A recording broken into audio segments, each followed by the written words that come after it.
Welcome to the Friday Power Lunch, a weekly show amplifying the voices of the Virginia grassroots. Each week, we provide engaging conversations about politics, culture, and women making change. Produced by the unstoppable women of Network Nova, our motto is, when we vote, we win. The Friday Power Lunch is recorded before a live Zoom audience. Follow us on social media. Subscribe to our YouTube channel and show us some love and become a sponsor through Patreon. The Friday Power Lunch. Badass women getting things done. Today, I want to welcome you all to the Friday Power Lunch. It is June 9th, 2023, believe it or not. And yes, you are on the Power Lunch. I'm Catherine White, your host, bringing you the guests, the issues, the action, fueling the grassroots community to get things done. And yes, make politics fun. So let's get ready for this theme, talking about what's going on with our great lineup of guests.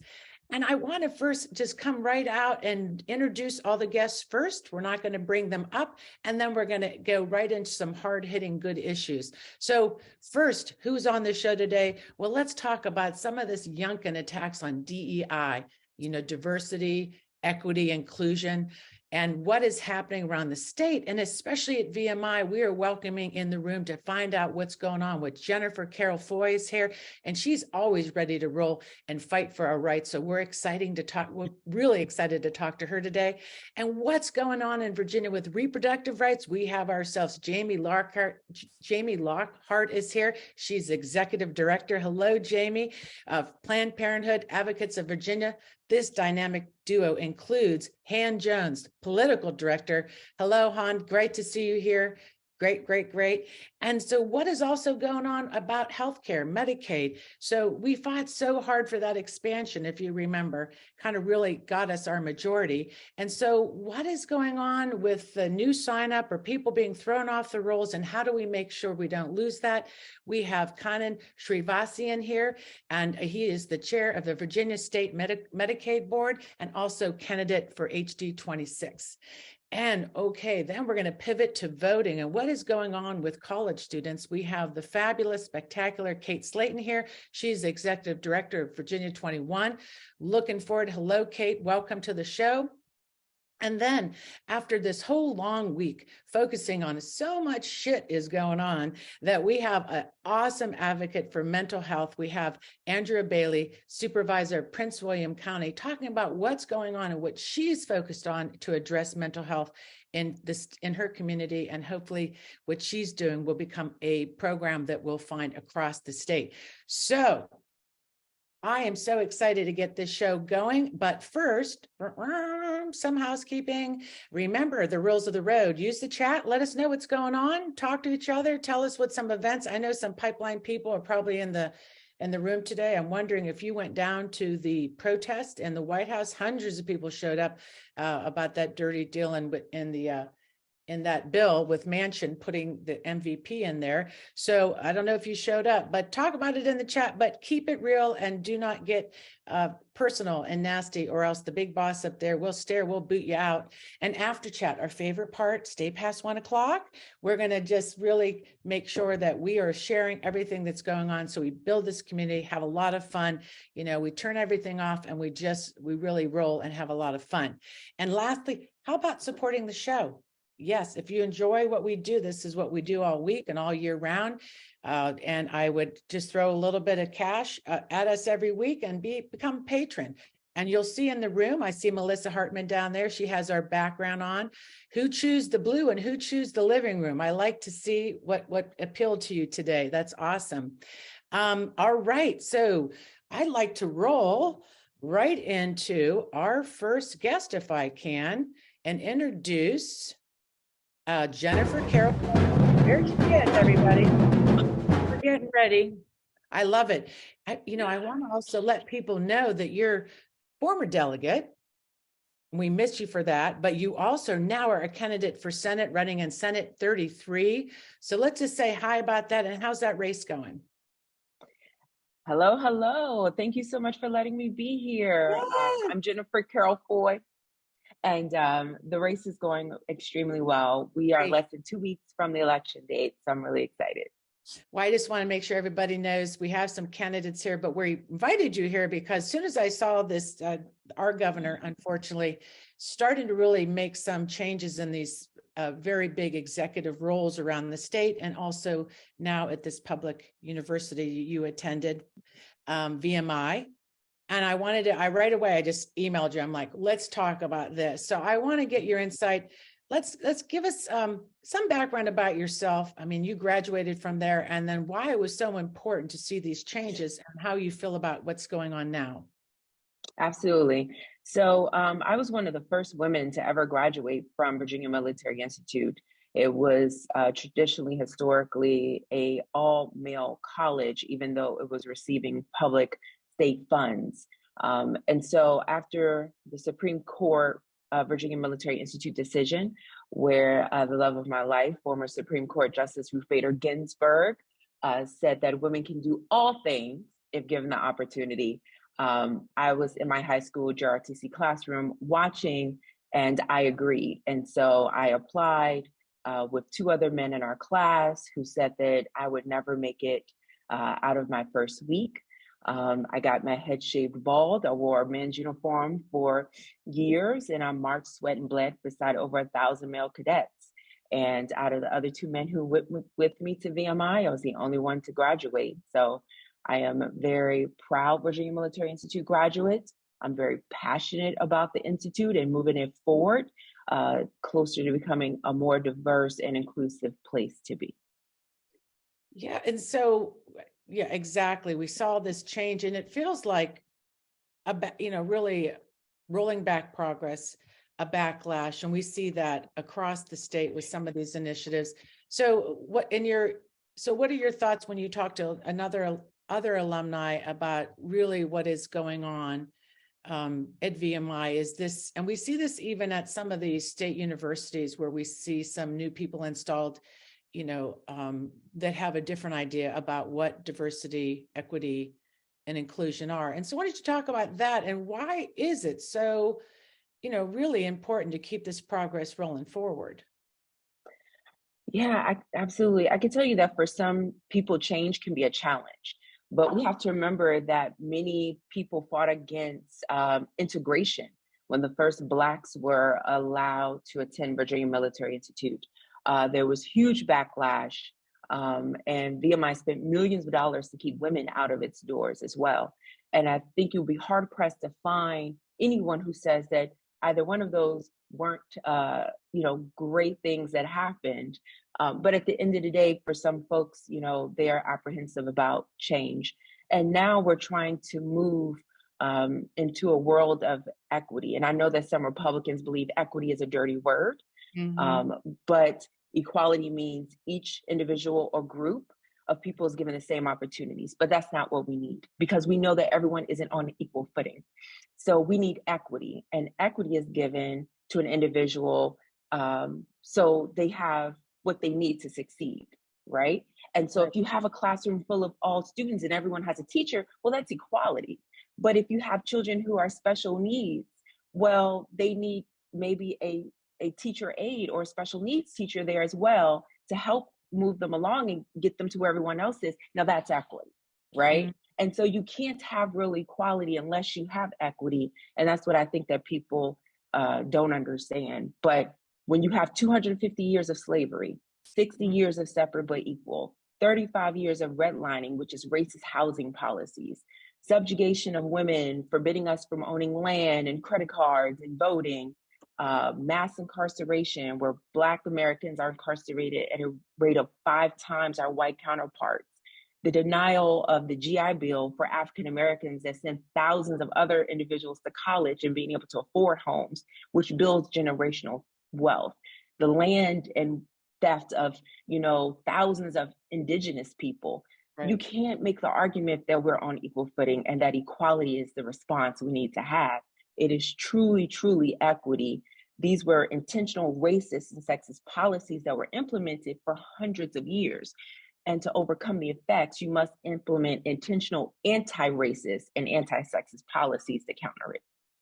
Yeah, I mean, it's interesting because after this whole election where Governor Wilder had supported Youngkin, we see him now then was making calls to actually, fire the state's chief diversity officer should be fired for recent comments on diversity, equity, and inclusion. So there's some interesting, with the backpedaling on that. Interesting that he thought he would vote for this person that maybe would move Virginia forward, and then he is not really digging what he's saying with replacing this Martin Brown for saying DEI is dead, right? So what are your thoughts on that? I mean, I'm wondering too, how is this intentional when somebody like Governor Youngkin finds somebody that sort of can speak out against this because there may be a person of color that is doing the speaking? I mean, that's a hard thing to bring up, but what are your thoughts on that when you see that happening? Well, like, we're all friends here, so let's be honest.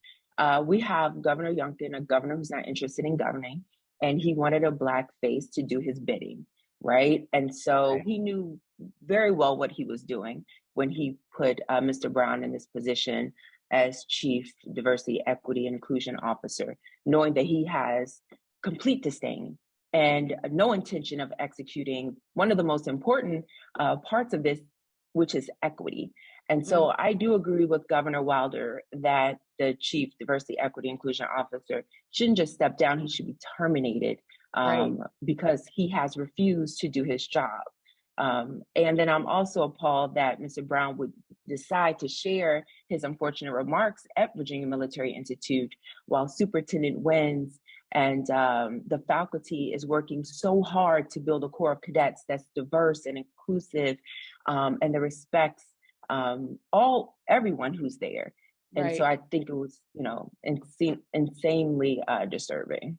Yeah. I mean, what I see going across, and I don't know if you have an opinion about what you're seeing across the state, the impacts of this. I mean, we know like the legislature, I'm sure you were paying attention.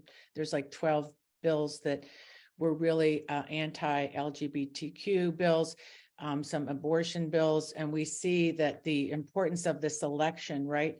But these communities that are our friends and neighbors, I feel like it just opens up permission to just do, there's already attacks or people feeling uncomfortable or that they're maybe under threat. We see these people coming to fisticuffs now at school board meetings over the LGBTQ rights going on. So can you put it in a larger perspective and then maybe even why this election is so important in Virginia? Let's make sure people know, right? What's on the ballot? Yeah, absolutely. It's not only about, the MAGA Republicans and pushing back on their narrative and agenda, but it's all acknowledging the fact that Democrats aren't made the same either. We're not monolithic. And so you have to have people who, aren't willing to just, go with the everyone else is going, who will actually put in robust bills and budgets that'll move us towards a Virginia that continues to make us one of the best places to live, work, and raise a family. I think those who are against rights, whether it's LGBTQ rights, whether it's women's rights, disabled people rights, voting rights. I think that those who say they're against equity, the real issue is privilege. Because when you're accustomed to privilege, equality feels like oppression. And one of my mentors, Eileen Davis, says this all the time. And it's a privilege to have to educate yourself about racism. Right. It's a privilege to be able to have to educate yourself about sexism instead of experiencing it on a daily basis, like many of us. So the right thing to do is to empathize and to be an ally and figure out how to root it out and to remedy it, not deny its existence because it's not like anything that you know or believe to be true. And then to vilify people who are demanding better treatment and just treatment is, absolutely insane. So, I think that's what it's really about. We have to have people who are unbought, unbossed, and unafraid to stand up to all the divisiveness and hatred that's happening right now and put in the bills and budgets that's going to build a Virginia where everyone has an opportunity to thrive. Yeah. And this makes us, I want to keep this in everybody's mind in the room, that how important this election is, and that we can't take our eye off of what's going on, and not, also making sure that people understand that our rights and freedoms are on the ballot, not to get too distracted over here with some of this stuff that happens, but really make sure that we're talking to voters about what really is at stake. So we so appreciate you standing up to run. And also, I hope, I know you have to pop out of the room. But we wanted to make sure that we started strong and we got to say hello and thank you for all this. And keep us up to date at what's going on at VMI, and maybe you'll get to have a meeting with Mr. Brown. Tell Mr. Brown some or Mr. not. Brown. Mr. Pink, Mr. Brown, sounds like a pulp fiction yes. sort of story. Yeah. All right, Jennifer, great to see you. Thank you. Yeah. All right, my goodness, what is going on? I could tell you, it's always great to see Jennifer. She's just a powerhouse for rights, and so super. And speaking of a powerhouse, I want to bring up friend and co-host Fennell Norton. And you're in the living room. Are you having some tea in that room? What's going on in that room? I'm having some tea in the room. It's a beautiful room, but I really do love the dark blue. But I'm here in this wonderful living room, and I have so much to say. So there is a lot going on. Yeah. There's a lot going on. And I'm going to say, I'm going to bring us to Virginia and then pitch it over to you. I'm thinking about these wildfires and the smoke that shut down most of our East Coast. And, climate has no borders, right? And another thing I have to say, at the same moment, we have the Governor Youngkin shutting down the Air Pollution Controls Board and repealing of RGGI. And, it just shows you what is at stake. And that, we're talking about air pollution, pulling us out of this deal that really benefits Virginia and really attacks the effects and impacts of climate change. So I want to make sure that we will see probably what's going on. Maybe a lawsuit's going to happen there, Fennell. And then also, I just want to segue right into, maybe Trump's, the indictment of Trump and the DOJ with the 7 counts. What is your thoughts on what's going on up there?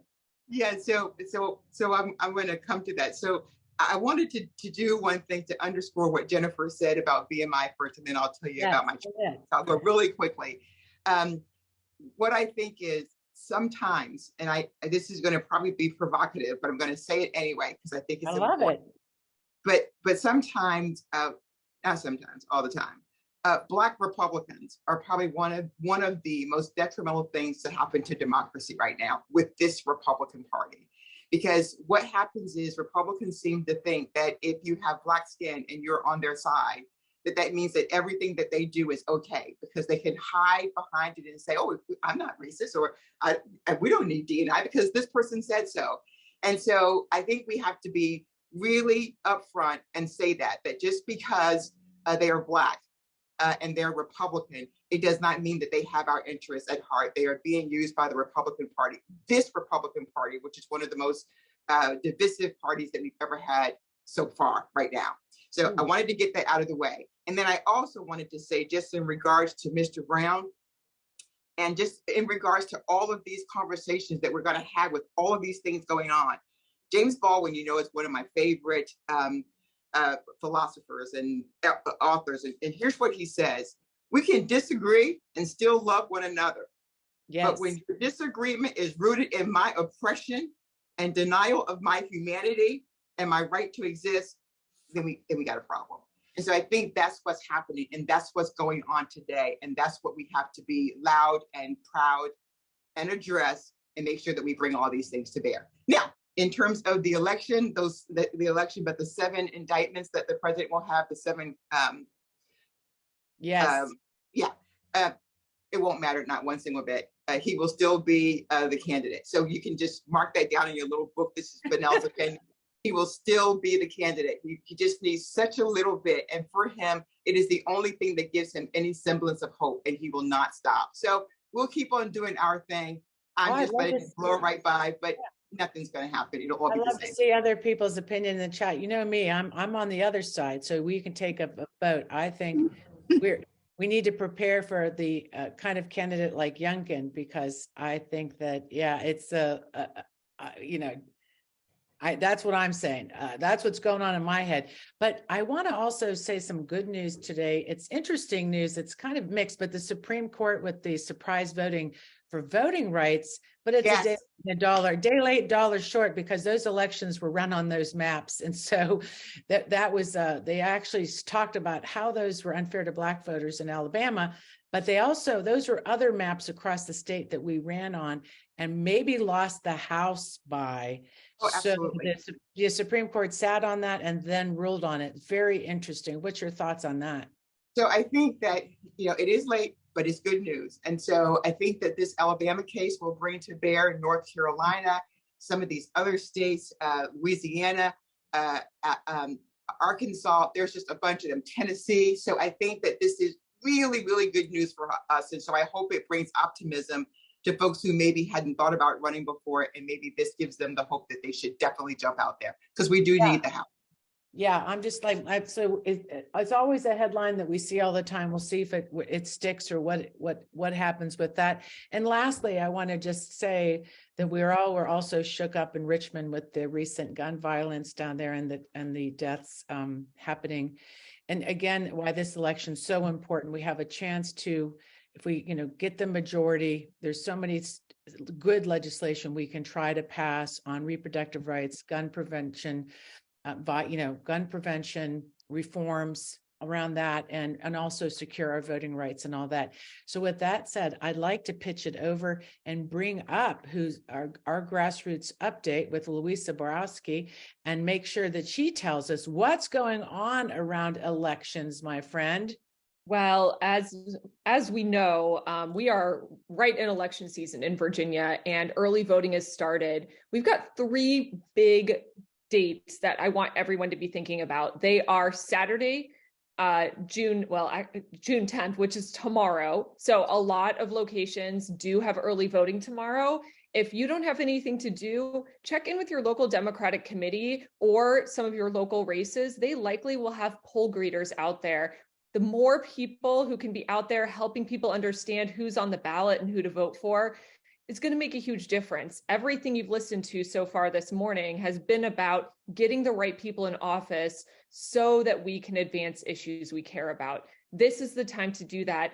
And especially if you're currently in a pretty blue area in Virginia, these primary elections are going to be your opportunity to figure out who's going to win this year, right? Because whoever wins the primary will likely win your general election. So please get involved in helping get out the vote for early voting. We've got early voting this Saturday as well as next Saturday on the 17th. And then we do have the election day on June 20th. So I want to encourage folks to reach out to the campaigns they care about, see how you can help them. I'm going to put a link to Mobilize in the chat. It's a great place to look to find out if you can go canvassing, poll greeting, phone banking, etc. for your candidates.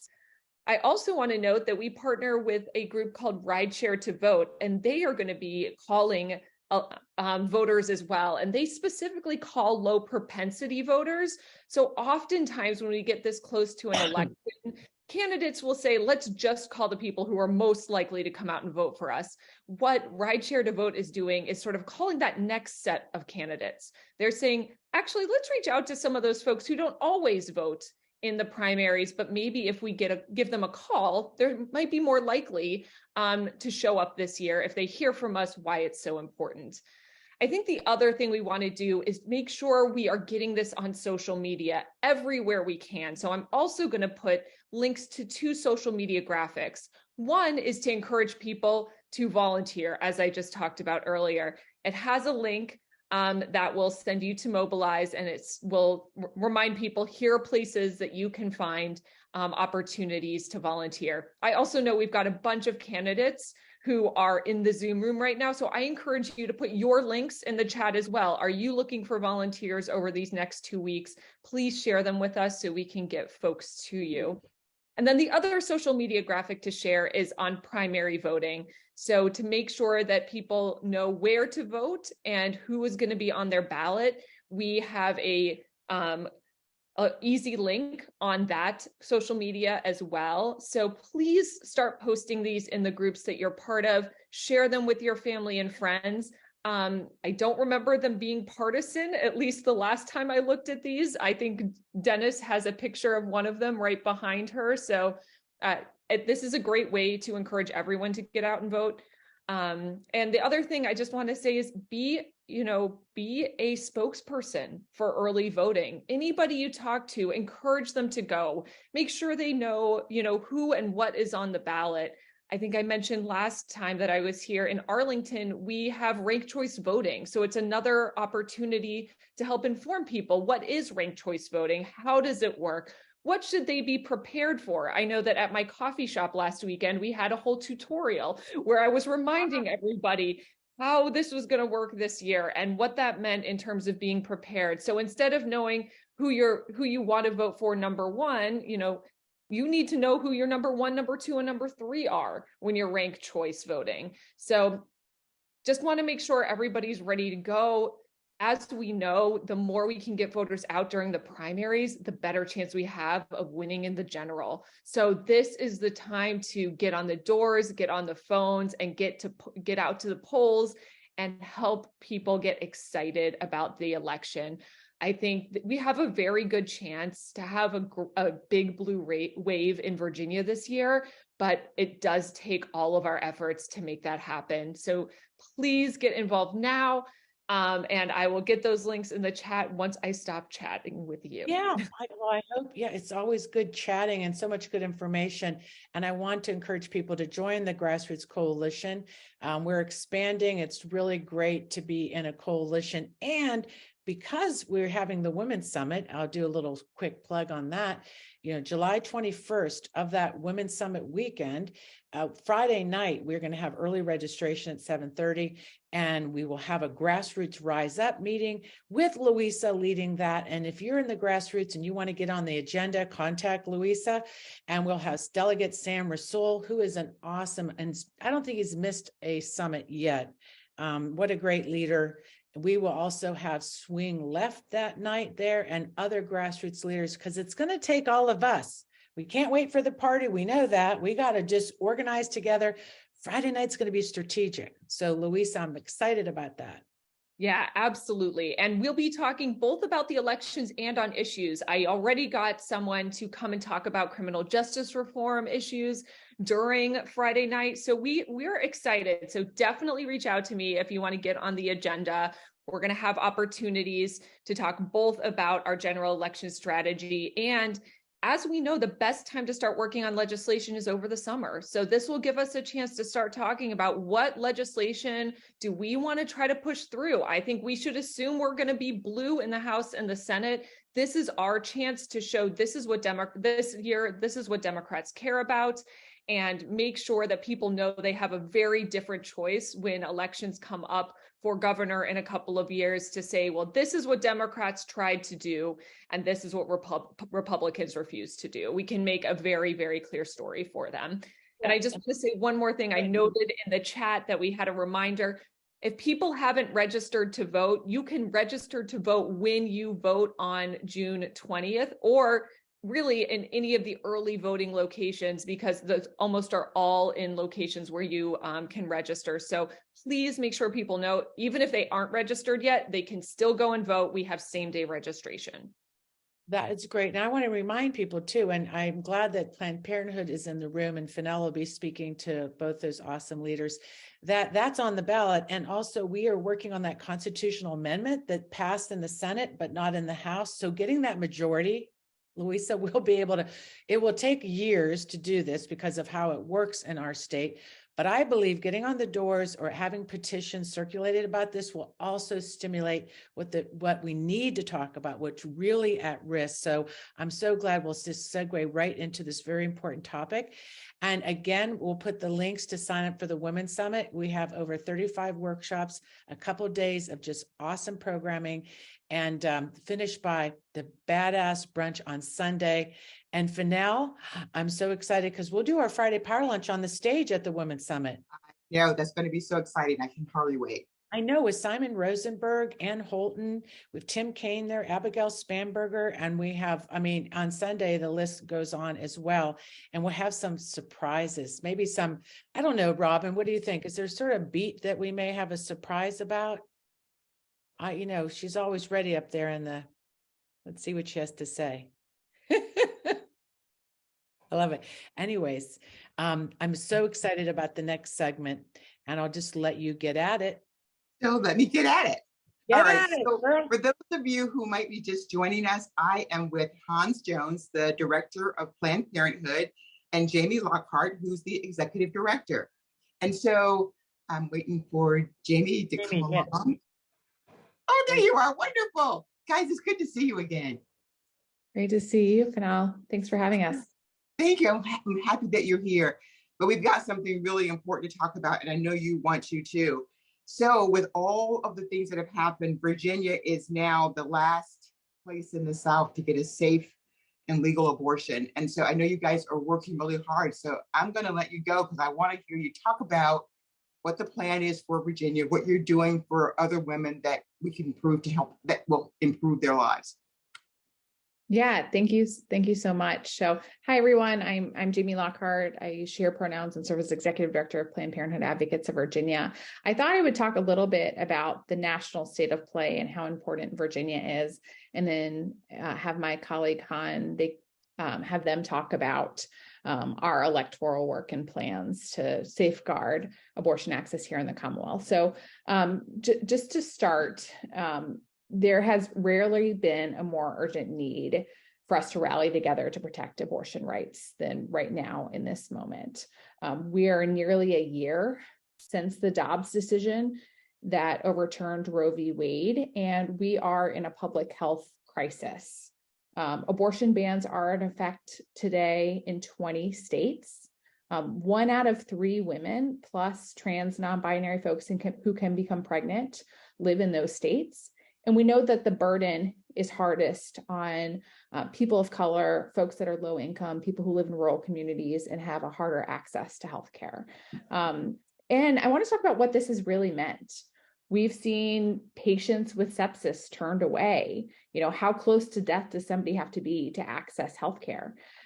We've seen a judge try to overturn 20 years of the FDA's authorization of mifepristone. We've seen doctors scared to treat patients because they're afraid of losing their license or jail time. We've seen a 10% decrease in OBGYN residents wanting to go to banned states. We've seen a hospital in Idaho close their labor and delivery unit because of an exodus of OBGYNs in a community. And so this really is a national crisis. And Virginia is such a key access point for care. Through all of this, Virginia has been a real beacon of hope for patients nationwide, especially in the South, which has some of the most populous states in the country and had a lot of these abortion bans start right after Roe v. Wade was overturned. In the past few weeks, we've seen the importance of Virginia become even clearer as we've seen lawmakers try to decimate abortion access across the South.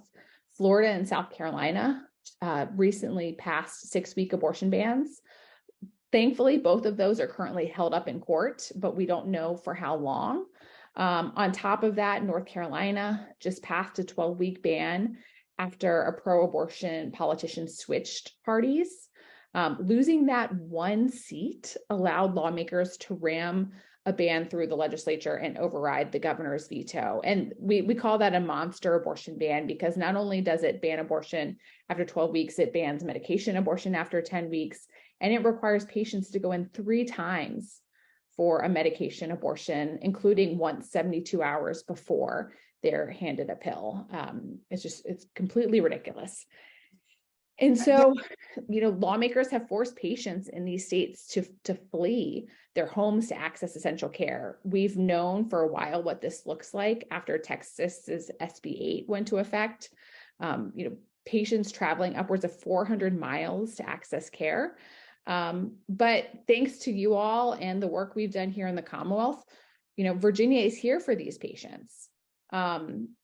because of you all and other advocates, abortion is legal in Virginia. People can come here to access care they need and deserve. And Virginia is truly holding the line. But we need to keep it that way. And, earlier this year, the state Senate blocked a number of bans. And this November, all 140 seats are on the ballot. So it couldn't be more critical to make sure that we continue to protect abortion rights here in the Commonwealth for Virginians, but from people from southwest of Virginia all the way to New Mexico who need access to care. So I will stop there and would love to pass it to my colleague Hans so they can talk more about what we have to do to protect our access here. Yes, and Hans, before you get started, I just want to say that you're right, Jamie. That's why this is so critical, because we've heard Youngkin whisper what he would do, and he certainly follows closely to what they do in Florida, especially in others. And so it is a pretty scary proposition if we thought about the House and the Senate both being won by Republicans. So Hans, what is the strategy? What's the plan? What are we going to do? Yeah, so we have to do a lot, and we have to do a lot in a lot of places if we want to keep abortion legal. So we know that if there is a Republican anti-abortion majority in both the state Senate and the House of Delegates, it's incredibly likely that we will see an abortion ban. Governor Youngkin has promised that. He has said it recently that he wants to pass an abortion ban, and we know that he has his eye on higher offices, and he wants to be able to say that he was able to get abortion banned in Virginia. He wants to be able to say that to Republican primary voters. If we want to be successful, we need to keep talking about abortion rights. We know that it's been almost a year, and when it's been that long, people start to accept this as the new status quo, and we just can't allow that to happen.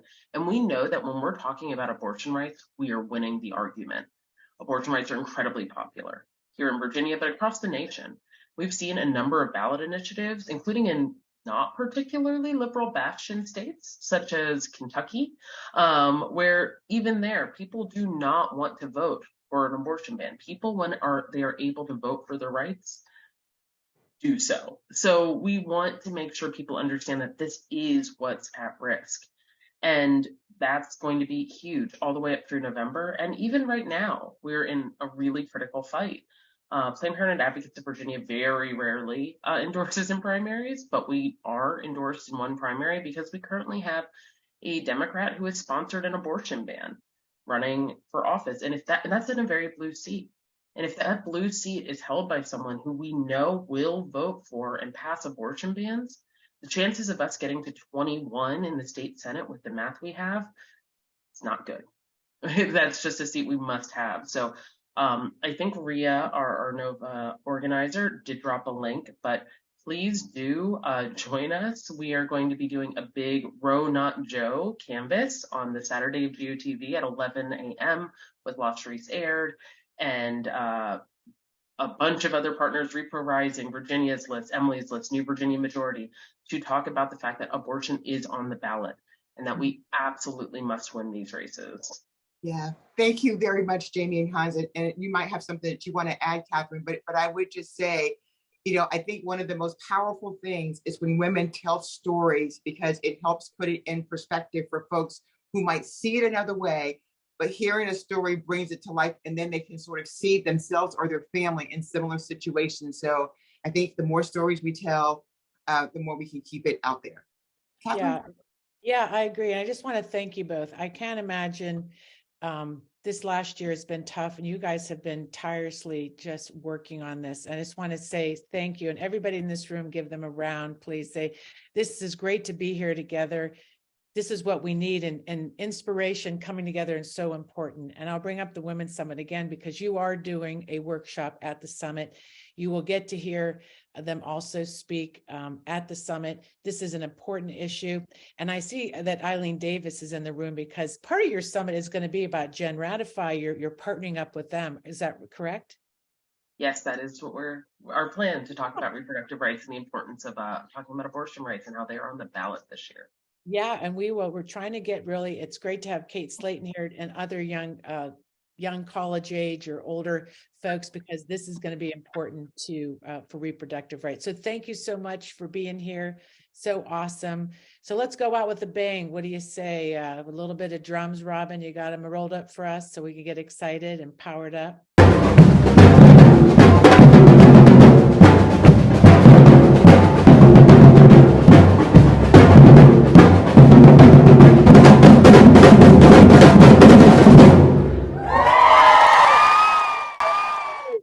Yep, join us. Little surprise on that Sunday brunch. I hope you guys are signing up and spreading the word, because this is how we'll win.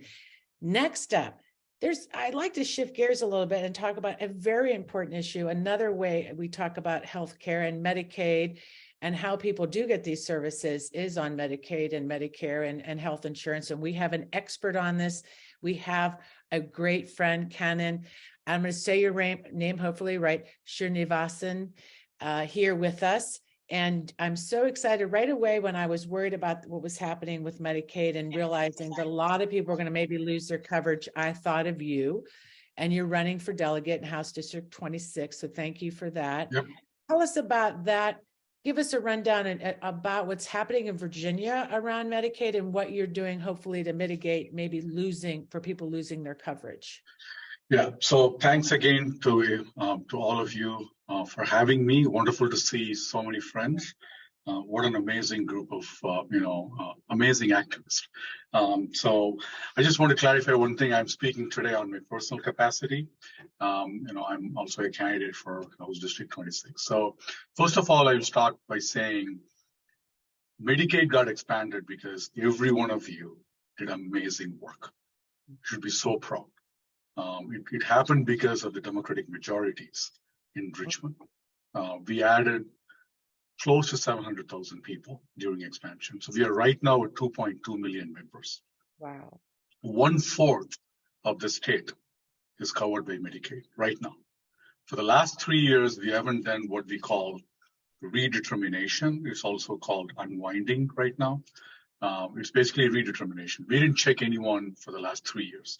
It was the right thing to do because the federal government basically said to every state, not just as every state, that you don't have to check because it's a 100-year pandemic. So everybody should have coverage, continuous coverage. So they said, if you do that, don't drop anyone, we will pay you extra money. And we did that, every state did it. So the public health emergency is over now. So we are doing what we call redetermination or unwinding right now. So the 2.2 million members that we are covered will come down. Will come down as we do the redetermination. It's a process that we have, dedicated teams that are doing this right now. What I would say is that we also have a good strategic plan of people who have got jobs and who have health insurance coverage during this 3-year period. They would be fine. They would be covered by the employer plan. Mm-hmm. They don't have, what we are trying to do our best is to make sure, they have other coverages available for them. So I also happen to be in the board of Loud and Free Clinic in Leesburg. Right. Medicaid is also working with the Association of Free Clinics across the state to make sure that if somebody is going to lose the coverage because of redetermination, that they have other options. Free clinic is one option. The exchange is one option where they may be eligible for subsidies. So we want no one who need the care to be dropped. What's the challenge? Is it communication? Is it making sure that they get it and re-up? And what are you doing about that now? Communication is the biggest risk right now. And we are doing many things. It's a multi-pronged approach of using technology, call centers, letters, all sorts of tools to make sure that people respond. Some people don't open their mails because life is busy. Life is busy. A lot of things happening. They don't respond to the survey questions. So we are doing everything along with the managed care companies. It's not just the Medicaid agency. We work with 6 managed care companies around the state. So they're also partners in this. So there's an all hands on deck approach happening right now. There are dedicated funds to make this happen. Ask about that. So there's that from dedicated the state? Funds. Okay. dedicated funds to make this happen because we want to do this very orderly. We have one thing I'll tell you, Virginia Medicaid is one of the best run agencies in the entire country. We should all be so proud of the amazing work the staff do in Richmond. It's a very professional staff. They do an amazing job. We are one of the well-run, and our admin cost is one of the lowest in the country. One of the lowest in the country. So I'm very proud to share that. If I may, Catherine, add a few more things that I want to share with the team is we now have adult dental care that we started last year. Again, thanks to the Democratic leadership in the GA. That was passed. For the first time, 1 million people are eligible for adult dental care. We are making the dental network robust. The other thing I want to talk about is we also have a huge focus on behavioral health transformation. What is that again? Say one more time. Basically, mental health transformation. Oh, mental health. Oh, that's mental health transformation. Very important. We have dedicated amounts in the budget. Once the budget passes soon, we have dedicated funds for it. But we are going to be doing 3 pillars: prevention, intervention, and follow-up. We do a good job in intervention. We don't do a good job on prevention and follow-up. So there's going to be dedicated funds for that. There's also a program, Right Health Right Now, that's part of the mental health transformation that the Medicaid agency is implementing. So I want to say, this group should be so proud of the work you all do. I like that you remind everybody, with Democrats, things get better. We should be loud and proud. Thank you so much, Kannan, for your work. And I know Andrea Bailey is going to follow up on some of that mental health stuff. So thank you so much for being here. Thank you so much. Thanks for the opportunity. And I just love it because it's so important what we fought for. And now we don't want people to lose their coverage. My thought goes right away, do we have enough doctors? And I think that's for another conversation. Yes, good question. I know, maybe with the talk in the afters chat. So please stay with us, Kannan. I'm sure people have a talk. So I'm really excited to also talk about the importance of voting with a voting block that is college age. And we're here with the executive director of Virginia 21, Kate Slayton. And how much fun we got to talk down in Richmond. And I realized that when I was down in Richmond, that you live there, but we didn't get to meet in person, but we're really interested in what is happening with the Gen Z force, what your organization does, and to get college students involved and civically engaged. So tell us a little bit about Virginia 21 and your role in it. Absolutely. Thanks for having me. Anshu is on this call. He's actually a former student of mine. So we have a 21 network all over the world. And JAMIE LOCKHART is on the cover of one of our strategic plans from several years ago. So Virginia 21 was founded in 2002 by college students who recognized that as many advocates as we have at the state level, there was not a generational advocate for young Virginians. And so they got together, they formed a PAC, and they started working on issues that impact higher education, affordability, and access. One of the first policies that we actually were successful with was making it so that you have to give the book list 6 weeks in advance so that students have the chance to actually shop for books instead of just having to go to the bookstore and buy the $400 textbook. Over the years, we started to recognize that young people are far too diverse for us to just say like, oh, this is it, we're going to do this year, and that'll represent all of you. And so we founded the C3 that we currently are, and we have a leadership development program. And so we work with student leaders on campuses all over Virginia, public, private, community college, will take you. And we make sure that they have the skills as well as the education to really engage meaningfully with state and local politics. We mentioned earlier, telling stories. That's one of the biggest things that we help them with, is crafting and getting comfortable with sharing your personal story to make sure that young people and what they care about actually get elevated. This is a big year for us. State and local politics and the entire General Assembly is up for election. And we are very aware that things like voting access and ease, campus safety, higher education access and affordability, those are the things that will be dramatically impacted by this group that gets elected. And so we're really working with our young people this year to make sure that they are elevating their own voices, finding seats at the table. Some of my kids will be at the Women's Summit and making sure that young people's voices are actually centered in this election. They're not an afterthought. There are some people who are claiming that we should move the voting age to 25. And I don't know about y'all, but that really cuts a lot of people out of the process, and quite unfairly. And so that's what we're doing. We're really prioritizing that. And then, it's easy to go vote. It's a whole other thing to hold those elected officials accountable. So it's very important to us that our students and all of our young people here in Virginia know what they're voting for, so that they can then go follow up when when session comes into play this come January 2024. What I like you're doing is you're growing leaders, and I believe on college campuses when your chapters are present, or I know you're trying to have many chapters as you can at these campuses, that students find a place to really kind of learn more about the political process. And we've seen some of your graduates move on into the political practice, or get into policy and get engaged and civically engaged. And so let's just go real quick. You do Leadership Institute, where people get to go to the General Assembly and all that. And then what do they do when they go back to their campuses to, what is their role there? And is it sometimes voter registration, or do they pick out what they want to do, or how does that all work? Great question. So it depends on the campus. Part of our leadership development process is making sure that our students are able to go back to their campus and say, what do we need? There are some campuses like VCU. I mean, that is an activist campus. Everybody's involved, they're engaged, they're paying attention.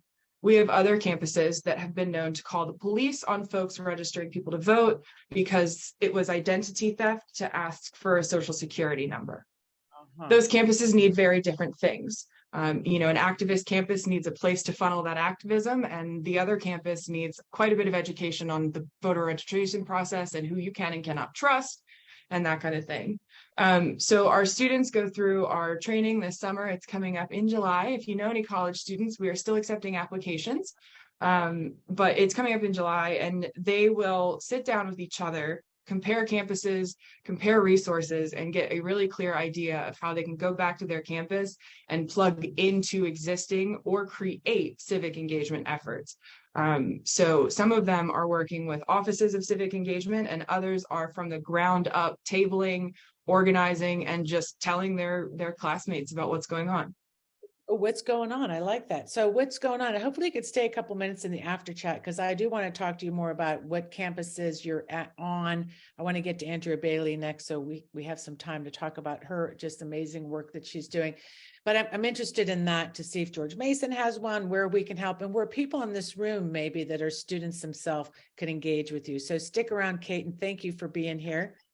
And thank you. Great to see you, and see you at the summit at the Badass Brunch. We'll have her talking, and let's see what's going on with. Hey, for now, we have some good. How are you?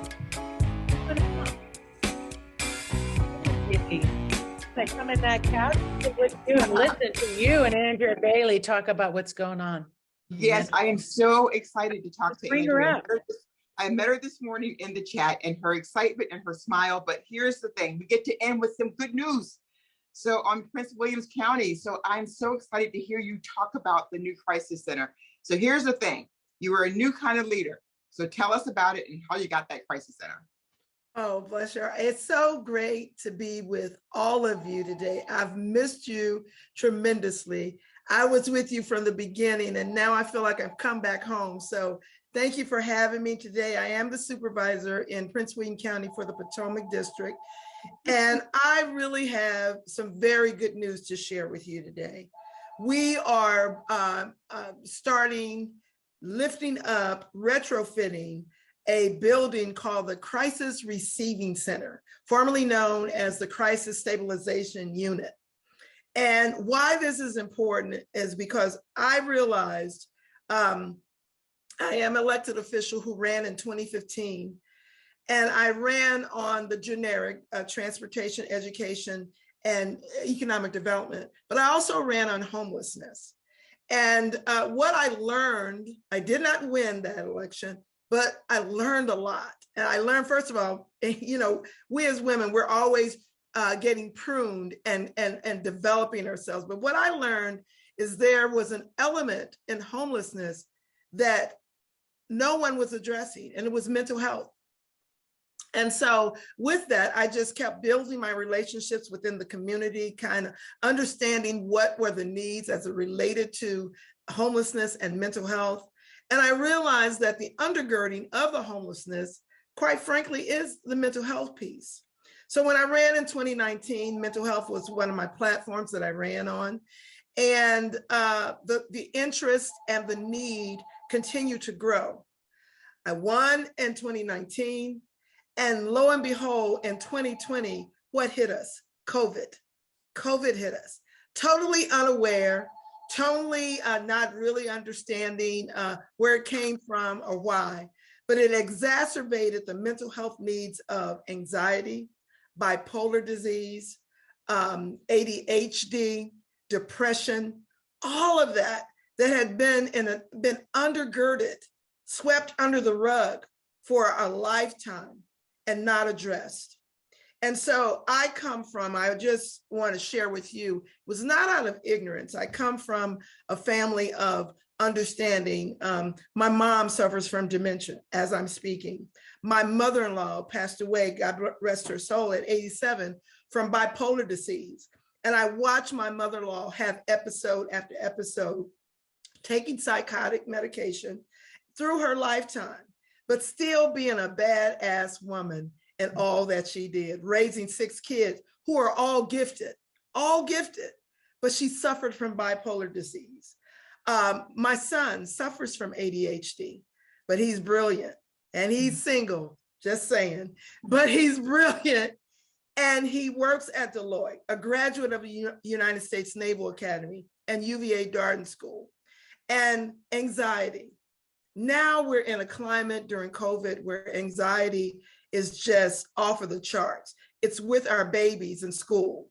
They've had to readjust and reconstitute their minds as to how do I learn in an environment that I'm not with my friends.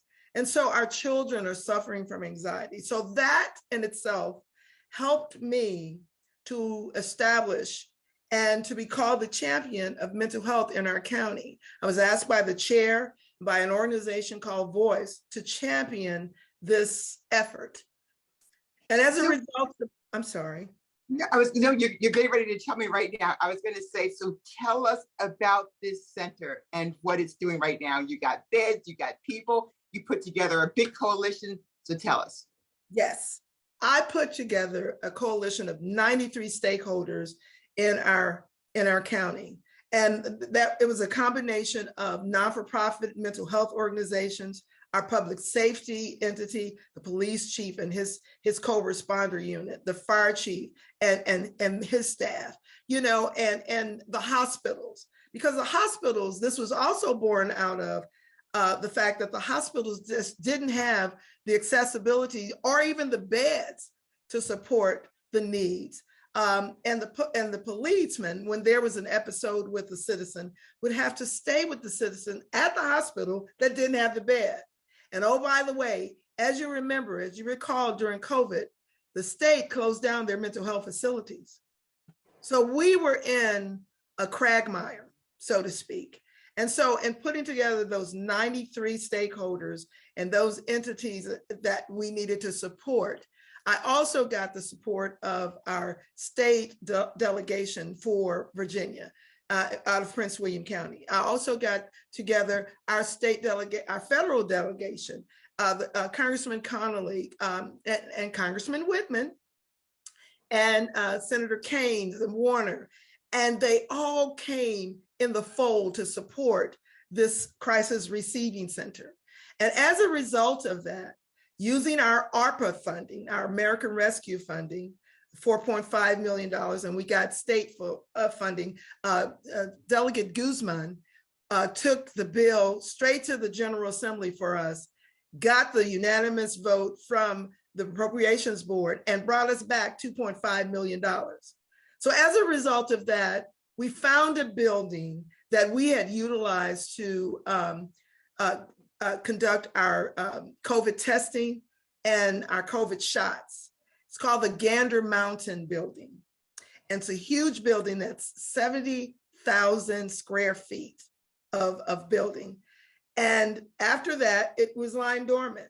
So we have been able to purchase that building. We're going to retrofit it, and we're going to offer what we call wraparound services. That means once we heal the land and mines in that building, we can offer wraparound services in housing, pharmaceuticals, and then therapy, that kind of thing in that building. So we're preparing that individual to go back in the world and live and survive in a normal fashion.